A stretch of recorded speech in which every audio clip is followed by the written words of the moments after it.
ఇక్కడ ఒక పట్టు చీర ధర లక్షల్లో ఉంటుంది. ఆ చీరను ధరించిన వారి హోదాను అది ప్రపంచానికి చాటి చెప్తుంది. కానీ అదే చీరను తన రక్తాన్ని చెమటగా మార్చి నేసినటువంటి నేతన్న బతుకు ఎందుకు ఇంకా అట్టడుగునే ఉంది? వేల కోట్ల టర్నోవర్ జరిగే సిల్క్ సిటీలో సామాన్యుడి కన్నీళ్లు ఎందుకు ఆరడం లేదు?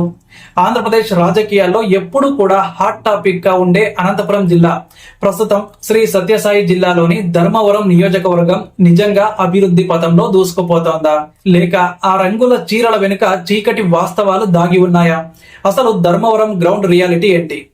2024 ఎన్నికల తర్వాత అక్కడ మారినటువంటి రాజకీయ సమీకరణాలు ఏంటి? అగ్రనేతగా ఎదిగిన స్థానిక ఎమ్మెల్యే మంత్రి సత్యకుమార్ యాదవ్ గారి హయాంలో ఈ నియోజకవర్గం సాధించిందేంటి అండ్ ఇంకా సాధించాల్సింది ఏముంది? ఈ రోజు మనం ధర్మవరం నియోజకవర్గపు సమగ్ర ముఖ చిత్రాన్ని అండ్ అక్కడి ప్రజల జీవన విధానాన్ని తెలుసుకుందాం. ధర్మవరం అనగానే అందరికీ కూడా గుర్తొచ్చేది పట్టు చీరలు. దక్షిణాది భారతదేశపు పట్టు వస్త్రాల రాజధానిగా దీనికి పేరుంది. అండ్ ఇక్కడి ప్రతి ఇంట్లోనూ కూడా మగ్గం చప్పుడు వినిపిస్తుంది. కానీ ఈ శబ్దం వెనుక వేల కుటుంబాల ఆకలి కేకలు కూడా ఉన్నాయి. అండ్ ఇక రాజకీయంగా చూస్తే ధర్మవరం ఎప్పుడు కూడా ఒక యుద్ధ క్షేత్రమే. ఒకప్పుడు కేతిరెడ్డి కుటుంబం అండ్ మరోవైపు పరిటాల లేదా గోనుగుట్ల కుటుంబాల మధ్య ఆధిపత్య పోరు నడిచేది. కానీ 2024 ఎన్నికలు ఒక కొత్త మలుపును తీసుకొచ్చాయి. జాతీయ స్థాయిలో గుర్తింపు ఉన్న సత్యకుమార్ యాదవ్ ఇక్కడి నుంచి ఎమ్మెల్యేగా గెలవడమే కాకుండా రాష్ట్ర మంత్రివర్గంలో ఆరోగ్య శాఖ మంత్రిగా కీలక బాధ్యతలు కూడా చేపట్టారు. ఒక నియోజకవర్గ ఎమ్మెల్యేనే ఆ రాష్ట్ర మంత్రిగా ఉండటం అనేది ఆ ప్రాంతానికి ఒక వరం లాంటిది. మరి ఆ వరం ధర్మవరం ప్రజలకు ఎంతవరకు ఫలితాలను ఇస్తోంది అంటే, ముందుగా ఇక్కడి రాజకీయ సమీకరణాలను చూస్తే 2024 ఎన్నికల్లో సత్యకుమార్ యాదవ్ గారి గెలుపు ఒక సంచలనం. కేవలం 3734 ఓట్ల స్వల్ప మెజారిటీతో ఆయన విజయం సాధించారు. అంటే ఆ నియోజకవర్గంలో వైఎస్ఆర్ కాంగ్రెస్ పార్టీకి కూడా ఒక బలమైన క్యాడర్ ఉంది అని అర్థం. మాజీ ఎమ్మెల్యే కేతిరెడ్డి వెంకటరామిరెడ్డి ఇప్పటికీ కూడా క్షేత్రస్థాయిలో ప్రజలతో సంబంధాలు కొనసాగిస్తూ ఉన్నారు. అయితే కూటమి ప్రభుత్వం అధికారంలోకి వచ్చాక ముఖ్యంగా టీడీపీ, జనసేన, బీజేపీ కార్యకర్తల మధ్య సమన్వయం ధర్మవరంలో ఒక సవాలుగా మారింది. మంత్రి సత్యకుమార్ ఒకవైపు రాష్ట్ర వ్యాప్త బాధ్యతలు చూసుకుంటూనే మరోవైపు నియోజకవర్గంలో పట్టు కోల్పోకుండా జాగ్రత్తలు పడుతున్నారు. అండ్ ఇక అభివృద్ధి విషయానికి వస్తే ధర్మవరం పట్టణ రూపురేఖలు మారుతున్నాయా అంటే అవుననే చెప్పాలి. ఆరోగ్య శాఖ మంత్రిగా ఉండటంతో స్థానిక ప్రభుత్వ ఆసుపత్రి అభివృద్ధిపై ఆయన ప్రత్యేక దృష్టి సారించారు. వైద్య సదుపాయాలు మెరుగుపడటం, మందుల కొరత తీరడం వంటివి ప్రజలకు ఊరటనిస్తూ ఉన్నాయి.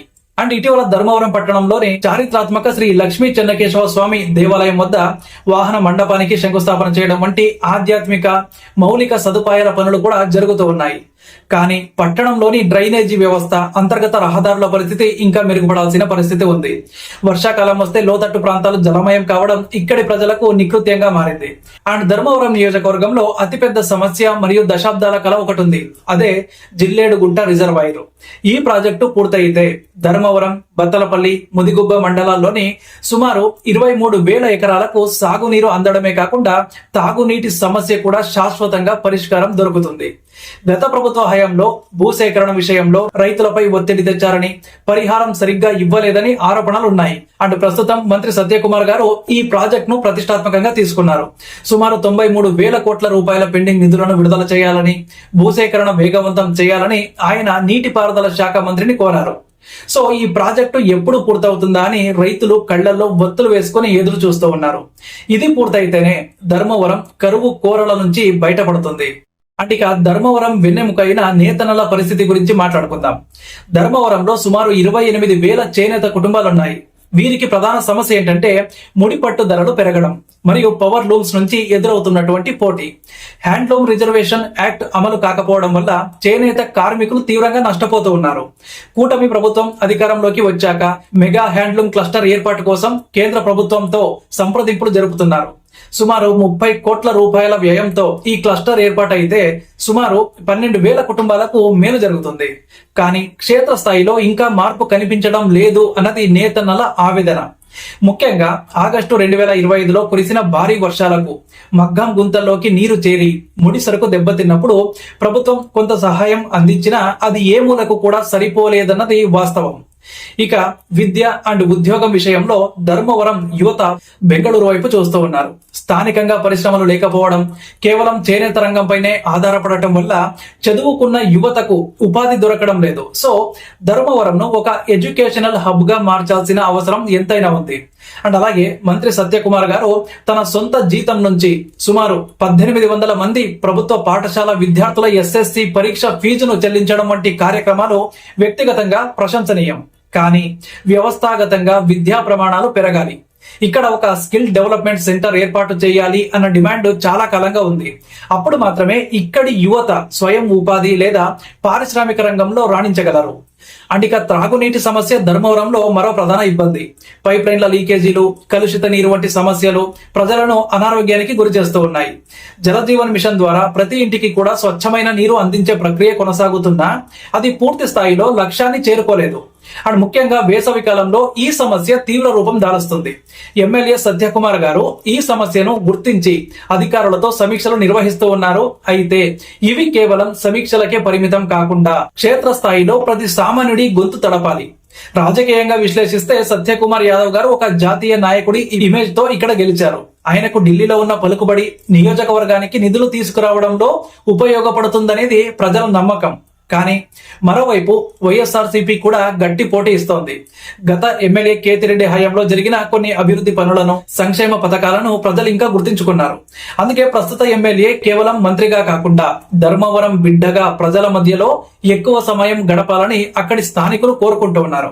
అండ్ అలాగే ఆయన నియోజకవర్గంలో అందుబాటులో ఉండడం లేదనే విమర్శను చెరిపేసేందుకు ఆయన ప్రయత్నిస్తూ ఉన్నారు. ఇక ధర్మవరం ఎదుర్కొంటున్న మరో ప్రధాన సమస్య కబ్జాలు మరియు భూ వివాదాలు. అయితే కూటమి ప్రభుత్వం వచ్చాక భూదందాలకు చెక్ పెడతామని ఇచ్చిన హామీ ఎంతవరకు అమలవుతుందో చూడాలి. అండ్ ప్రజలు ప్రశాంతంగా తమ పనులు చేసుకునే వాతావరణం కల్పించడమే నిజమైన అభివృద్ధి. ధర్మవరం వ్యాపార పరంగా చాలా వేగంగా ఎదుగుతున్న పట్టణం.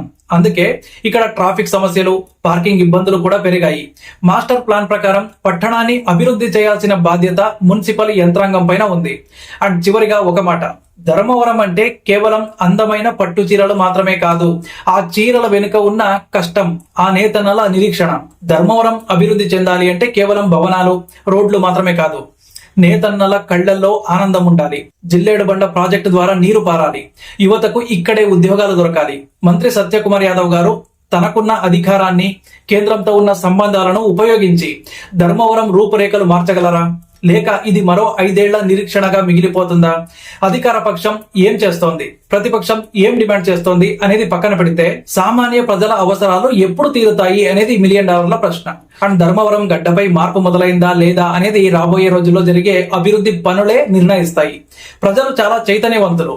వాళ్ళు కేవలం హామీలను మాత్రమే కాదు, ఫలితాలను కూడా కోరుకుంటారు. సో పట్టు నగరపు వైభవం మళ్లీ తిరిగి రావాలి అంటే రాజకీయాలకు అతీతంగా అందరూ కూడా కృషి చేయాలి. అభివృద్ధి అంటే గణాంకాలు చెప్పడం కాదు, ప్రజల జీవన ప్రమాణాలు మెరుగుపడటం అన్నమాట. ధర్మవరం ఆ దిశగా అడుగులు వేయాలని ఆశిద్దాం. మీకు ధర్మవరం నియోజకవర్గంలోని సమస్యలు లేదా అక్కడి అభివృద్ధి గురించి ఏమనిపిస్తుంది? మీరు ఈ ప్రాంతానికి చెందిన వారైతే ఇక్కడ మీరు గమనించిన మార్పులేంటి? మీ అభిప్రాయాలను కింద కామెంట్ లో ఖచ్చితంగా తెలియజేయండి. అండ్ అలాగే మన ఛానల్ ను సబ్స్క్రైబ్ చేసుకొని పెట్టుకోండి.